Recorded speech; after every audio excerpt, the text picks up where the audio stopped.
Hello అండి. Life of శాంతి ఛానల్‌కి స్వాగతం, సుస్వాగతం. మీరు ఎవరైనా ఈ ముఖాన్ని ఫస్ట్ టైమ్ చూస్తే నా పేరు శాంతి. నేను న్యూజిలాండ్‌లో ఉంటాను. నా ఛానెల్‌ని సబ్స్క్రైబ్ చేసుకోవడం మాత్రం మర్చిపోద్దు. ఇవాల్టి వీడియో వచ్చి నేను ఇండియా వచ్చినప్పుడు Amritsar golden temple and also India Pakistan బోర్డర్‌కి వెళ్ళాననమాట. వ్లాగ్ మీకు చూపించబోతున్నాను.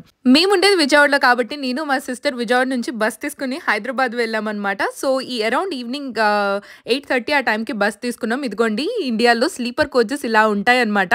నాకైతే ఫుల్ ఎక్సైట్‌మెంట్‌గా అనిపించింది. అండ్ మేమేమి తక్కువ కాదు. వీఆర్ ఫుల్లీ ప్యాక్డ్ అనమాట. డిన్నర్ మెక్డీ నుంచి టేక్ అవే తీసుకున్నాం. ఆల్కహాల్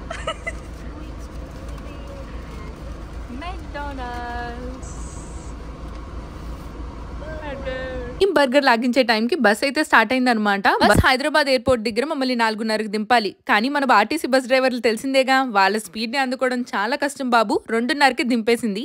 కరెక్ట్గా ఎయిర్పోర్ట్ టెర్మినల్కి వెళ్ళడానికి ఫ్రీ షటిల్స్ ఉంటాయన్నమాట. అక్కడ నుంచి ఫ్రీ షటిల్ తీసుకొని ఎయిర్పోర్ట్కి అయితే వెళ్ళిపోయాం. ఇంటర్నేషనల్ ట్రావెల్ కన్నా వచ్చేసాం మా ఫ్లైట్ వచ్చి అరౌండ్ 9:30 AM అనమాట. అంటే 2:30కి వచ్చాము హైదరాబాద్. ఇంకా మా పరిస్థితి ఇంకా అక్కడ వెయిట్ చేయడమే. ఫైనల్గా ఫ్లైట్ తీసుకున్నాం ఎయిర్ ఇండియా ఎక్స్ప్రెస్.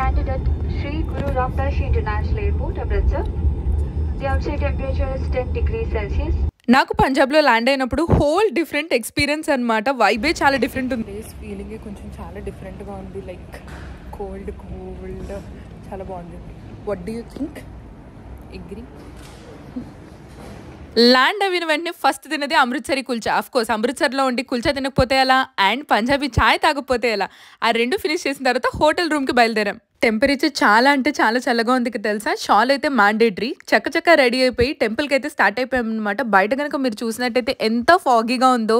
మనకి షారుఖ్ ఖాన్ సినిమాలో చూపిస్తారు చూడండి, తుజే దికా కోయి జానా సనం, ఆ కైండ్ ఆఫ్ వైబ్ అనమాట. నేను ఆ ప్లేస్కి కూడా వెళ్ళాను. ఆ బిట్ కూడా యాడ్ చేస్తానులేండి ఈ వీడియో తర్వాత.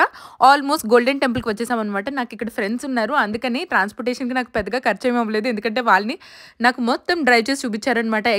విజయవాడలో ఏమో చాలా వేడిగా ఉంది. ఇక్కడ ల్యాండ్ అవ్వగానే చాలా చల్లగా అనిపించింది అనమాట. అందుకనే నా హెల్త్ కూడా కొంచెం పాడైందిలేండి. అది కాకుండా ఇక్కడ చూసారా అందరూ మంచిగా టర్బన్స్ కట్టుకుని ఉన్నారు.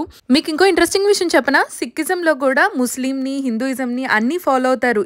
ఇప్పుడు కనిపించేది మెయిన్ గురుద్వారా ఎంట్రన్స్. ఇలా గురుద్వారా ఎంట్రన్స్కి వచ్చే లోపు 2 శివాలయాలు ఉన్నాయి తెలుసా. నాకైతే ఎంత హ్యాపీగా అనిపించిందో. మన చెప్పులు ఇదిగోండి ఇక్కడ ఇలా షూ ర్యాక్ లో పెట్టేయాలన్నమాట. దానికి ఇలాగ సిల్వర్ కాయిన్ ఇస్తారు. ఇది జాగ్రత్తగా ఉంచుకోవాలి. ఇది మళ్ళీ రిటర్న్ ఇచ్చేస్తే చెప్పులు ఇచ్చేస్తారు. దీనికి స్పెసిఫిక్ గా మనీ అంటూ ఏమీ లేవు. గురుద్వారాకి వెళ్ళేటప్పుడు మెయిన్ థింగ్ ఏంటంటే మనం తలని కవర్ చేసుకోవాలి. ఎందుకంటే వెంట్రుకలు పడకూడదు. వాళ్ళకి అదొక నియమం. సేమ్ మన హిందూ ధర్మం లాగానే పెద్ద తిరుపతికి వెళ్ళినప్పుడు నీళ్ళు ఎలా ఉంటాయో సేమ్ అలా నీళ్ళల్లో కాళ్ళు కడిగేసుకొని మనం లోపలికి వెళ్ళిపోవడమే అనమాట. చూసారా గోల్డెన్ టెంపుల్. అది నైట్ టైం వ్యూ అయితే ఇంకా చాలా బ్యూటిఫుల్గా ఉంటుంది. కానీ నాకు నైట్ టైం వెళ్ళడానికి అవ్వలేదన్నమాట. ఎక్కడ చూసినా ప్రశాంతంగా ఓంకారం వినిపిస్తూ ఉంటుంది. అలా మధ్యలో గోల్డెన్ టెంపుల్ అనమాట. ఈ సరోవరంలో వాటర్ తాగడం వల్లే సిక్కులకి చాలా బలం ఉంటుందని చెప్పి అప్పట్లో మొఘళ్ళు ఈ వాటర్లో శాండ్ని పోసేయడానికి ట్రై చేశారంట. ఈ వాటర్ని ఎండ్ చేద్దామని చెప్పి. ఎందుకంటే ఈ వాటర్ తాగడం వల్లే వీళ్ళకి ఇంత పవర్ వస్తుంది, వీళ్ళు మాతో ఇంత ఫైట్ చేయగలుగుతున్నారని చెప్పి. ఈ వాటర్ని ఔషధాలకు కూడా వాడతారు తెలుసా. ఎవరికైనా డిసీజెస్ ఉన్నా మనం ఎలాగో మన బిలీఫ్స్ ఉంటాయో 6కి కూడా ఈ వాటర్ అంటే చాలా బిలీఫ్ అనమాట. మనం గంగానది తీర్థం ఎలా ప్యాక్ చేసుకుంటామో వీళ్ళు ఇక్కడలో బాటిల్స్ అలా ప్యాక్ చేసుకుంటున్నారు. ఈ సరోవరంలో దిగడానికి కూడా ఒక ఎంట్రన్స్ ఉందన్నమాట. ఇదిగోండి అమ్మాయిలు అయితే జస్ట్ తల మీద నీళ్లు జల్లుకోవడానికి మాత్రమే, అబ్బాయిలకి ఇంకొక పక్క నుండి వాళ్ళైతే స్నానం కూడా చేయొచ్చు అనమాట. ఇక్కడ చూసారా మనం నడిచే దారిలో ఇలాగ తడిగుడ్డలా వేస్తున్నారు. దీన్ని కూడా ఒక కైండ్ ఆఫ్ సేవ అనమాట. అక్కడ ఫోటోని అబ్జర్వ్ చేశారా మీరు? ఈయన కూడా ఒక బాబా అనమాట. మొఘళ్ళు ఇలాగ ఇసుక పోస్తున్నప్పుడు ఆయన తల నరికేసినా సరే తల చేతిలో పట్టుకొని అందరినీ చంపుకుంటూ ఆయన ప్రాణాలు వచ్చి ఇక్కడ గోల్డెన్ టెంపుల్ దగ్గర విడిచారంట. అందరు ఆఫ్ఘనిస్తాన్ని చంపేసి. అంత పవర్ఫుల్ మరి ఈ ప్లేస్. దేవుడు లేడు అనుకునే వాళ్ళందరికీ ఇలాంటి స్టోరీసే కదా ఉన్నాడు అని గుర్తు చేసేది, నిరూపించేది. అది ఏ రిలీజన్లో అయినా సరే. సో ఇక్కడ ఇలా ప్రసాదం కొనుక్కోవాలన్నమాట. కత్తితో దాన్ని అలా కట్ చేస్తారు. ఎందుకంటే ఆ కత్తిని దైవ స్వరూపంగా వాళ్ళు భావిస్తారు. అది మనం దేవుడికి ఇచ్చినట్టు. తర్వాత అది ప్రసాదంగా అందరికీ పంచుతారనమాట. ఇది వచ్చి 100 రూపీస్.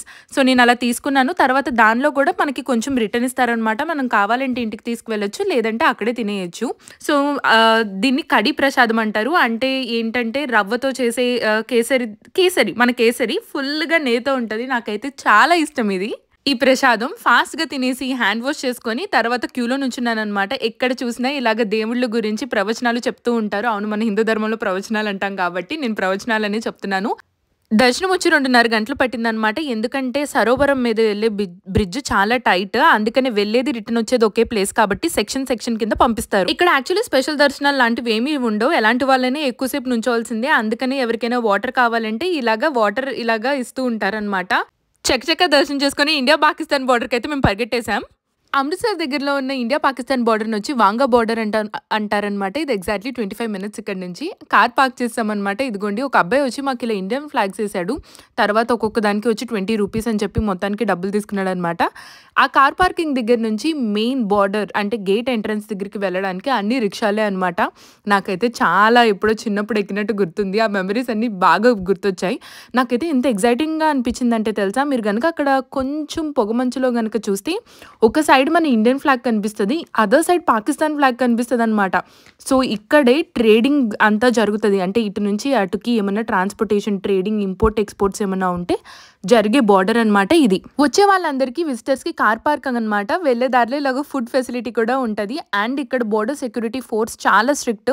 ఎంట్రన్స్ ఉమెన్కి ఒక సైడ్, మెన్కి ఒక సైడ్ అనమాట. ఎందుకంటే సెక్యూరిటీ చెక్ కోసం. అండ్ ఈ ప్లేస్ విజిటర్స్కి ఎందుకు ఫేమస్ అంటే ఇక్కడ మార్చ్ పాస్ జరుగుతుంది అనమాట. ఎవ్రీడే మార్నింగ్ ఒకసారి, ఈవినింగ్ ఒకసారి.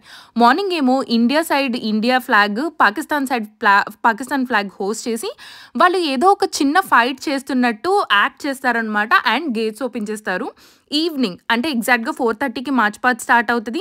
సో 4:30 to 5:30 ఏం చేస్తారంటే మళ్ళీ ఆ ఫ్లాగ్ని వాళ్ళు మళ్ళీ తీసేసి, అందుకనే కదా అంటారు ఇండియా ఫ్లాగ్ 6 తర్వాత ఎక్కడ ఉండకూడదు ఈవినింగ్ అని చెప్పేసి, ఆ ఫ్లాగ్ని మళ్ళీ మన ఫ్లాగ్ని మనం తీసేస్తారు. పాకిస్తాన్ సైడ్ ఆ ఫ్లాగ్ని వాళ్ళు కూడా ఫోల్డ్ చేసేసుకొని గేట్స్ క్లోజ్ చేస్తారనమాట. అంటే ట్రేడింగ్ అవర్స్ అయిపోయినట్టు. మేము ఆల్రెడీ ఒక హాఫ్ అన్ అవర్ లేట్ అనమాట. చూసారా, అందరూ పరిగెడుతున్నారు. ఆ బిల్డింగ్ నుంచే మనం చూడాలి మార్చ్ పాస్ని. లైఫ్లో ఎవరైనా సరే మస్ట్ అండ్ షుడ్గా వాచ్ చేయాల్సిన ఎక్స్పీరియన్స్. గూస్ బంప్స్ వస్తాయి తెలుసా.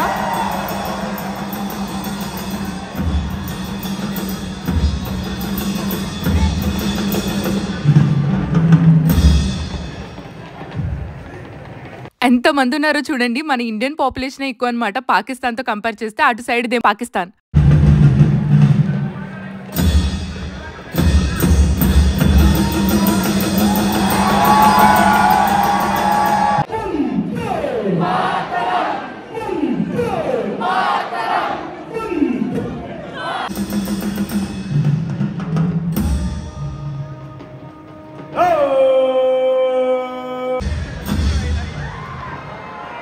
సో చూసారా, ఈవినింగ్ కాబట్టి 2 సైడ్ నుంచి ఫ్లాగ్స్ చేసి గేట్స్ క్లోజ్ చేశారనమాట.